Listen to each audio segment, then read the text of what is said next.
20th century, hundreds of different kinds of animals have disappeared from the wild.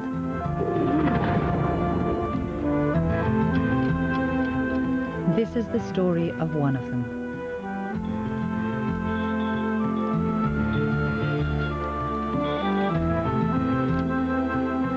A Partula snail, an unwilling sacrifice to a bright idea which didn't work. 123 species of these smallish but varied snails live on isolated islands.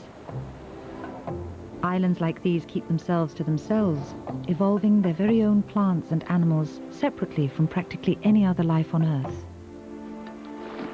This Pacific island, Moorean, one of the French-owned Society Islands, is home to 7 different species of Partula.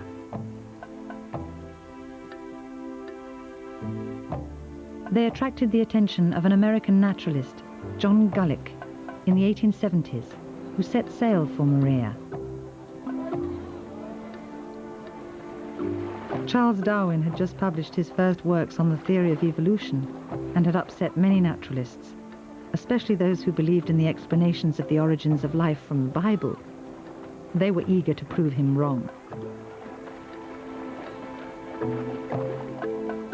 Gullick suggested that the differences between the 7 species of snails were generated from inside them and had nothing to do with their environment. When he published his views, the followers of Darwin were outraged. But in 1906, another naturalist, Henry Edward Crampton, arrived on Moorean. He spent the next 50 years studying the Partula, making scientific predictions about how Moorean's snails would change.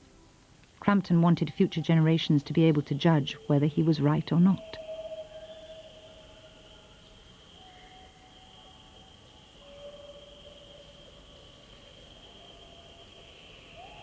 Unfortunately, a different kind of snail altogether had other ideas.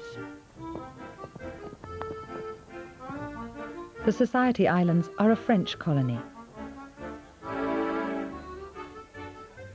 When they colonize, the French bring with them the best variety for eating, the African giant snail.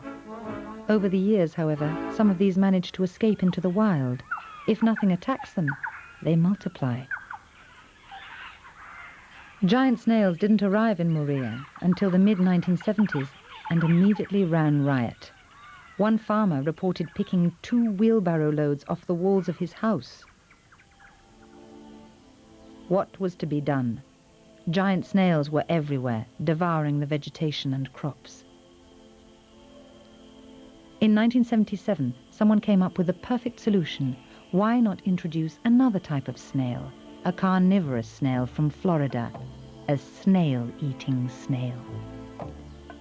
The Partula had wisely kept away from all this, but little did they know how their lives would change.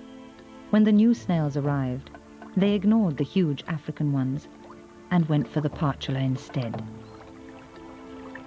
No predator had ever attacked the Partula on Moorean before, and they had no idea how to defend themselves. By 1988, there wasn't a single one left, except for a few, like this one, which had been rescued and taken to zoos and laboratories for captive breeding. But they only represent 5 species. 2 have been completely lost. So, Crampton's predictions can never be tested. The Partula can't be successfully returned to the island until all the carnivorous snails have been eradicated. But how? Any bright, environmentally friendly ideas?